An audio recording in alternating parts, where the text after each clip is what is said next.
네, 우리 하나님 말씀 우리 함께 보겠습니다. 고린도전서 11장 17절서부터 22절까지 말씀입니다. 우리 한 절씩 돌아가면서 읽겠습니다. 고린도전서 11장 17절입니다. 내가 명하는 이 일에 너희를 칭찬하지 아니하나니 이는 너희의 모임이 유익이 못되고 도리어 해로움이라.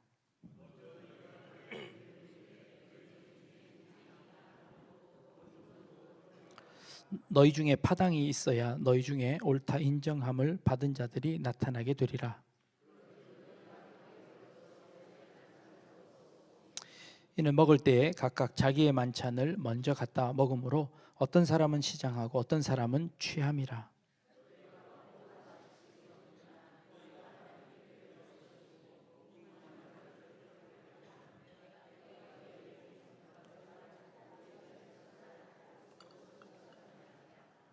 아멘. 22절까지 말씀 보았습니다. 오늘 우리 약대중앙교회에 오신 여러분들을 진심으로 환영합니다. 약대중앙교회라는 곳은요, 지난주에 말씀드렸습니다. 교회는 에클레시아라는 단어를 사용합니다. 에클레시아는 교회 건물이 아니라 이 교회에 모인 여러분들입니다. 여러분들의 모임이 교회라고 말씀드렸습니다. 장소가 아니라는 것이죠. 여러분 한 분 한 분이 모여서 약대중앙교회가 되어지는 겁니다. 오늘 말씀의 제목은 너희가 교회에 모일 때라는 말씀입니다. 그러니까 우리가 교회에 모인다는 것은 이렇게 장소적인 의미를 가지고 있습니다. 그래서 이 번역은 좀 잘못된 번역이라 여겨집니다. 그래서 조금 더 원문에 가깝게 번역을 하면 이렇게 번역할 수 있습니다. 너희가 교회로 모일 때에입니다. 우리가 교회니 우리가 교회로서 모일 때에라는 그런 말로 번역하는 것이 더 좋을 듯합니다. 자, 그러면 사람들이 모이기만 하면 다 교회일까요? 한두 사람이 모이기만 하면 그것이 다 교회라고 이야기할 수 있는 걸까요? 뭐가 교회일까요? 교회의 정의가 뭘까요? 그 교회의 정의에 관해서 오래전부터 물어왔습니다. 도대체 교회란 무엇인가 하고 물어왔는데요. 그래서 초기 교회에서 AD 325년에 니케아에 회의가 있었습니다. 그 회의에서 교회는 이런 겁니다 하고 정확하게 정의하는 그런 일들이 있었습니다. 교회는 뭔가 하니 이런 겁니다. 화면을 한번 띄워주시죠. 우리는 하나의 거룩하고 보편적이며 사도적인 교회를 믿습니다 라는 게 그 니케아 공의회의 공식적인 교회에 관한 정의입니다. 자, 여기서 제가 파란색으로 진하게 해놓은 것은요, 우리는 하나의 거룩하고 보편적이며 사도적인 교회라는 이 네 가지의 교회의 속성에 관해서 설명하고 있는 겁니다. 첫 번째는요, 하나인 교회입니다. 하나된 교회이죠. 교회의 머리는 예수 그리스도이십니다. 그리고 그 예수 그리스도로 인하여 연합된 모든 그 지체들은 그 교회를 이루는 공동체입니다. 그러니 예수 그리스도가 머리이시니 그 모든 것은 한 몸이라고 이야기해야겠죠. 에베소서 4장 3절에서 6절 말씀에 주도 하나요, 믿음도 하나요, 세례도 하나요, 하나님도 하나이시니 곧 만유의 아버지시라 라는 말씀이 있습니다. 그렇습니다. 우리는 모두 다 하나입니다. 그것이 교회입니다. 그런데 이 교회가 하나 되기를 멈추었습니다. 그리고 갈라지기 시작했습니다. 우리나라에 교단이 얼마나 많은지 모릅니다. 장로교회, 감리교회, 그리고 성결교회, 그리고 순복음교회, 거기다가 성공회, 그리고 구세군까지 여러 교회들이 있죠. 거기다가 이 장로교회 안에서도 합동 측, 통합 측, 그리고 개혁 측, 개혁 보수, 개혁 정통, 합동 정통, 이름을 셀 수 없을 만큼 많은 교단으로 이렇게 흩어져 있는 것을 볼 수 있습니다. 칼바르트는 이렇게 이야기합니다. 교회가 하나 되지 못한 것은 인간의 죄악 때문입니다. 전적으로 동의합니다. 인간이 죄악됨 때문에 이렇게 하나 되지 못하고 교회가 자꾸 갈라지고 흩어지기 시작했습니다. 그런데 아브라함 카이퍼라는 분은요, 이렇게 이야기합니다. 이렇게 교회가 갈라진 것은 불가피한 일입니다. 왜냐하면 진리가 다수여서가 아니라 우리가 가진 지식이 불완전하기 때문에, 인간이 알지 못하기 때문에 이렇게 분리가 되고 있는 겁니다 라고 이야기했습니다. 이 말이 더 현실을 잘 설명하는 것 같습니다. 그렇습니다. 우리는 온전한 진리가 무엇인지 알지 못합니다. 그래서 갈라집니다. 우리 교단은요, 장자교단입니다. 한국에서 가장 큰 교단이고요, 가장 큰 정통성을 가졌습니다. 그래서 우리 교회는 최고입니다, 우리 교단이 라고 주장하는 순간 우리는 다른 모든 교단들을 무시하게 됩니다. 그리고 우리만이 진리라고 이야기하게 됩니다. 그러면 갈라집니다. 그러면 하나 되지 못합니다. 하나 되지 못하는 그 이유 중에 가장 큰 이유가 나만 옳다고 생각하는 것이기 때문입니다. 그러면 하나 될 수 없습니다. 그러면 어떻게 돼야 될까요? 우리는 불완전합니다. 우리는 진리에 관해서 어떤 한 부분만 알고 있습니다. 그리고 우리는 자라나가고 있습니다. 우리는 알아가고 있습니다. 우리는 성장해 가고 있습니다. 그러기에 우리만이 진리라고 고집할 수 없음을 고백합니다 라고 해야만 우리는 하나됨을 향하여 나아갈 수 있습니다. 나만 옳습니다, 나만 진리입니다 라고 주장하는 순간 우리는 그 하나됨을 파괴해야 되죠. 그 하나됨이 훼손되는 순간 우리는 진리를 잃어버리게 되는 것입니다. 그런 차원에서 교회가 하나 된다라는 이 말은 그 하나됨을 향하여 나아가는 자세라고 이야기하겠습니다. 우리 교회 표어는 예수 안에서 함께 지어져 가는 교회입니다. 그 하나됨을 향하여 만들어져 가는 교회인 것이지요. 이것이 교회의 첫 번째 속성이었습니다. 두 번째 속성은요, 거룩한 교회입니다.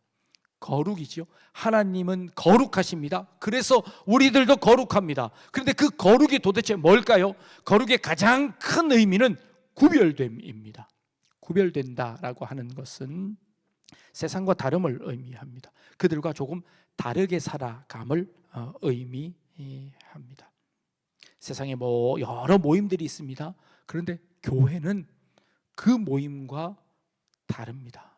하나님을 인정하고 그리스도 안에서 예수님의 삶을 본받아 살아가려고 발버둥 치는 그 모임이 교회입니다. 그런 구별이 없으면, 그런 교회로 모여서 늘 아파트 오른 것만 얘기하고 주식만 얘기하고, 그런 교회 모임이 될 수 없습니다. 세상과 다른 모임이어야 한다는 것입니다. 이것이 교회의 거룩성입니다. 그리고 그렇게 교회로 모인 사람들은 뭔가 다르게 살아야 하는 것이죠. 이게 교회의 속성입니다. 세 번째는요, 보편적인 교회입니다. 보편적인 교회라는 건 이 캐톨릭이라는 단어를 사용합니다. 근데 이 캐톨릭이라는 이 단어는 가톨릭 교회에서 선점해 버렸습니다. 이 단어는 원래는 보편적인이라는 뜻을 가지고 있습니다. 보편적이라는 것은 어떤 것을 의미할까요? 하나님은 모든 인류의 구원을 위해서 예수 그리스도를 보내주셨습니다. 하나님의 구원은 모든 인류를 향하여 열려 있습니다. 어떤 한 민족, 어떤 한 특정 집단에 한해서 있는 것이 아니라 모든 인류를 위하여 하나님이 우리를 사랑하신다는 겁니다. 너희는 가서 모든 족속으로 제자를 삼아 라고 말씀하십니다. 모든 족속입니다. 세상의 모든 사람들은 예수 그리스도 안에 모두 다 형제 자매입니다. 유대인이나 헬라인이나 종이나 자주자나 남자나 여자나 다 그리스도 예수 안에서 하나이니라 라는 갈라디아서 3장 28절의 말씀처럼 교회는 보편적인 교회입니다. 그래서 우리는 모두 다 하나입니다. 그런데 이게 너무 좋은 의미인데 가톨릭에서 이 이 캐톨릭이라는 단어를 먼저 사용해 버리는 바람에 우리가 사용할 수 없어서 개신교에서는 유니버설이라는 단어를 사용하기 시작했습니다. 같은 의미의 단어입니다. 네 번째는요, 사도성입니다. 사도로부터 이어진 교회입니다. 사도의 정통성은요, 예수님께서 직접 가르치셨고 예수님과 함께 동행했던 그 사도들에 의해서 만들어진 그 교회의 정통성을 이어받는 것, 그것이 교회의 속성이다라고 말하는 겁니다. 근데 여기는 좀 의견의 차이가 있습니다.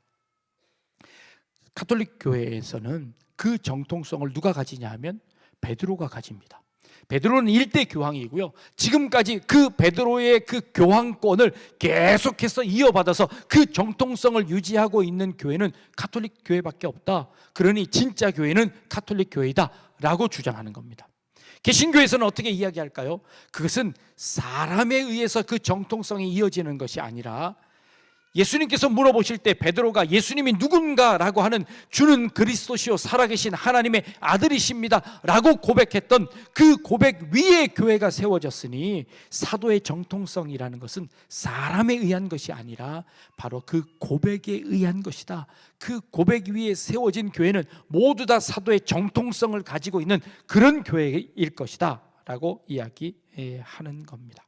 이게 네 가지의 교회의 속성입니다. 그렇죠? 첫 번째는 하나인 교회입니다. 두 번째는 거룩한 교회이고, 세 번째는 보편적인 교회, 그리고 사도적인 교회가, 이 네 가지가 이루어지는 것이 진짜 교회다라고 이야기한 겁니다. 우리 약대중앙교회는 어떨까요? 이 네 가지의 속성을 모두 다 소유할 뿐만 아니라 이것을 잘 지켜내는 그런 교회가 될 수 있기를 주님의 이름으로 축복합니다. 오늘 우리가 읽은 본문에 고린도 교회는 그런 교회가 아니었다고 사도 바울이 지적하고 그들을 책망하는 본문이 나옵니다. 내가 명하는 이 일에 너희를 칭찬하지 아니하나니 이는 너희의 모임이 유익이 되지 못하고 도리어 해로움이다. 유익이 되지 못하는 것 정도가 아니라 너희의 이 모임이 해롭다라고 이야기하는 겁니다. 자, 사도 바울이 이렇게 고린도 교회를 책망하는 이유가 뭘까요? 책망하는 이유가 뭘까요? 고린도 교회뿐만 아니라 1세기의 초대 교회들은 모일 때마다 성찬을 행했습니다. 우리 교회는 성찬을 1년에 2번 합니다. 봄에 한 번, 가을에 한 번 합니다. 이번에 부활절을 맞아 그러니까 세례를 행하고 그 다음 주에 성찬을 할 예정입니다. 고린도 교회들은 매일 모일 때마다 이 성찬을 했는데, 근데 이 성찬은 지금 우리가 행하는 그 성찬과는 조금 성격이 다릅니다. 우리는 성찬식을 할 때 여러분들에게 정말 이빨에 낄 정도의 조그만 빵을 드립니다. 그리고 잔에, 아주 작은 잔에 조금의 포도주를 여러분들에게 드립니다. 그런데 초대교회 당시에는요, 그 정도의 성찬이 아니라 진짜 요기가 될 만큼 밥을 먹는 성찬을 한 겁니다. 그래서 함께 모여서 식탁 교제를 하는 거예요. 그래서 함께 배불리 먹고 다 먹을 때쯤 되면 거기 있는 지도자 한 분이 이제 성만찬을 하겠습니다. 이것은 예수님께서 우리에게 주신 몸입니다. 이것은 예수님께서 우리에게 주신 피입니다 하고 성찬을 기억하고 그 예수님이 우리에게 주신 그 은혜들을 함께 나누는 그런 시간을 가지는 겁니다. 그런데 생각해 보십시오. 모일 때마다 그렇게 성찬을 푸짐하게 하려면 그거 누가 준비해야 할까요? 쉽지 않았겠지요. 그래서 초대교회는 어떤 방식을 택했냐면 자기가 먹을 것은 자기가 가지고 오는 것을 선택했습니다. 그래서 자기 먹을 것을 자기가 가지고 오는 겁니다. 실은 어저께 우리 모임에 제가 이걸 해보고 싶었습니다. 그래서 우리 성도님들이 도시락을 좀 싸가지고 오셔서 같이 한번 푸짐하게 나눠 먹으면 얼마나 좋을까요? 하고 이렇게 제안을 한 겁니다. 그랬더니 어떤 분들이 도시락 싸오면 나는 안 간다 그러고 그러시는 바람에 제가 얼른 꼬리를 내리고 밥 사드릴 테니까 오십시오. 제가 그랬습니다. 그랬더니 지난주보다 더 많이 오신 거예요. 어찌되었건 고린도 교회에 이제 이렇게 성찬을 했던 겁니다. 그런데 그렇게 성찬을 하는데 고린도 교회 성도들이 어떤 사람은 부유하고 어떤 사람은 가난한 사람들이 있지 않았겠습니까? 부유한 사람들은 넉넉하게 준비를 해왔습니다. 그리고 가난한 사람들은 당시의 복음은 하층민부터 복음이 전파되었습니다. 노예나 종들에게 복음이 먼저 전파되고 그리고 그 모습을 본 주인들이 예수를 믿기 시작했습니다. 그렇게 복음이 전파되기 시작한 때였습니다. 그리고 가난한 사람들이 그곳에 참 많이 있었습니다. 부유한 사람들은 일찍 왔고 많은 음식을 준비해서 가지고 왔습니다. 근데 가난한 사람들은 일하다 보니 주인이 시킨 일을 다 하고 퇴근 시간이 되어야 올 수 있었습니다. 그러다 보니 허겁지겁 와야 했고 자기 힘으로 먹을 것을 준비할 만큼의 형편이 안 되는 사람들도 있었습니다. 그러면 어떻게 해야 할까요? 먹고 남은 것들을 함께 나눌 수 있겠지요. 그렇게 나누는 겁니다. 그런데 사도 바울이 그 고린도 교회의 형편을 들었습니다. 그런데 어떤 사람은 먼저 와서 자기가 가지고 온 것을 배불리 먹고 심지어는 어떤 사람은 그 포도주에 취하기까지 했답니다. 그런데 늦게 온 사람들은 먹을 것조차 없이 쫄쫄 굶어야 하는 상황이 온 겁니다. 사도 바울이 이 사건을 보고 그들을 향하여 호통치는 겁니다. 너희의 모임은 해로운 모임이다. 너희의 모임은 교회도 아니야 라고 지금 호통치고 있는 겁니다. 아니 고작 그거 밥 안 줬다고 그게 교회가 아니라고 하는 걸까요? 고작 그거 나눠 먹지 않아서 이게 교회가 아니라고 호통치는 걸까요? 고고학자들에 의해서 고린도의 도시가 발견이 되었는데요. 그 당시에 귀족들이 살고 있던 집터가 발견되었습니다. 그 집터를 분석해 보니까요, 그 집에는 거실이 2개가 존재하는데 내실이라고 해서 그 안쪽에 있는 거실이 하나 있고요, 바깥쪽에 거실이 있는데 바깥쪽의 거실은 훨씬 더 큰 거실입니다. 근데 안쪽에 있는 거실은 약 한 10명, 9명에서 10명 정도 들어갈 정도의 규모였고 바깥에는 한 40에서 50명 정도 들어갈 규모의 이런 거실들이 비슷한 모양의 집들이 여러 채가 발견된 겁니다. 당시에 교회는 이런 건물이 없었습니다. 그러니 가정집에서 모였을 겁니다. 여러 명이 모였을 테니 그런 부유한 가정 가운데 모였을 겁니다. 그 가정 가운데 내실에 들어가는 사람들은 정해져 있었습니다.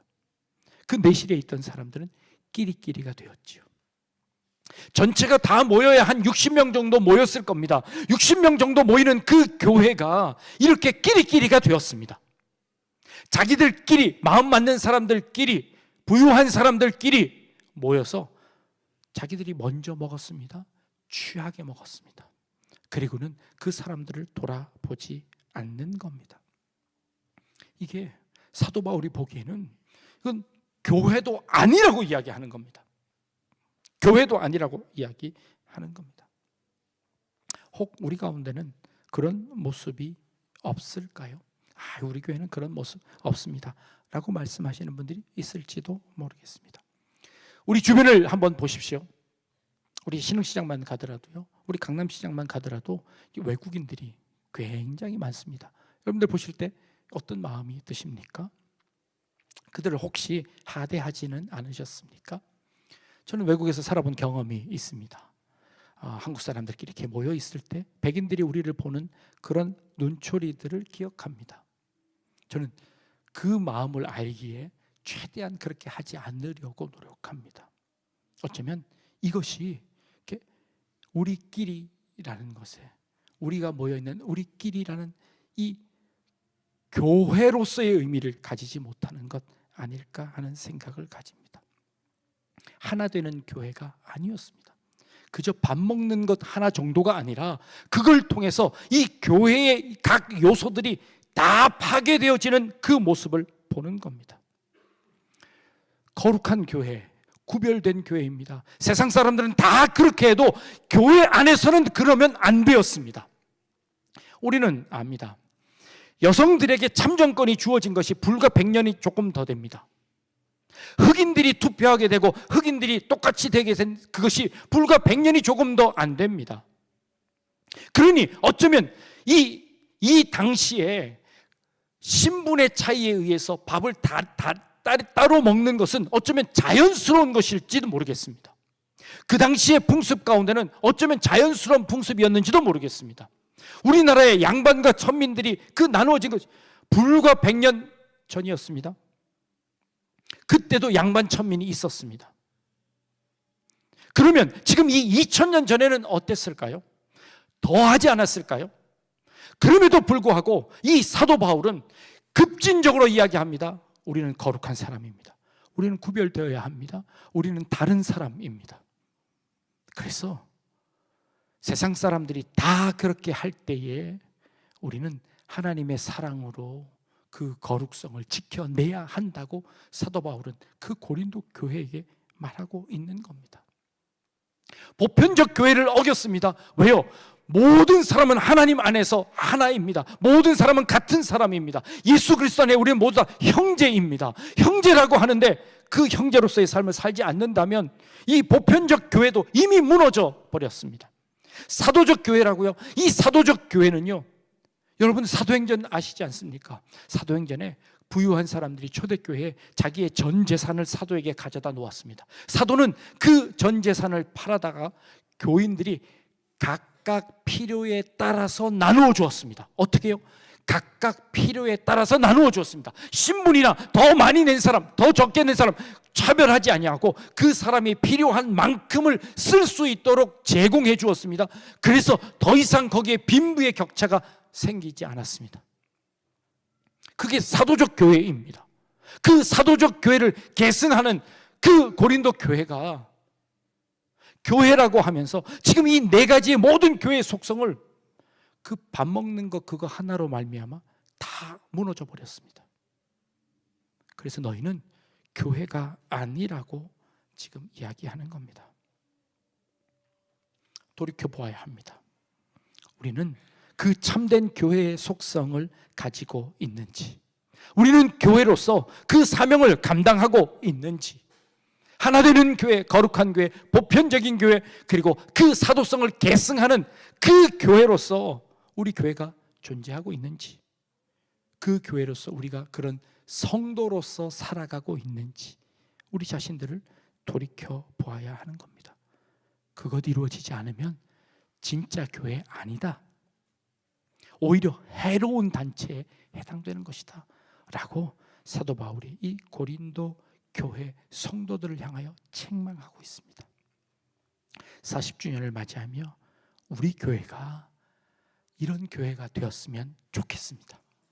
우리 모든 성도님들이 이런 교회를 세워나갈 수 있는 우리 성도님들이 되었으면 좋겠습니다.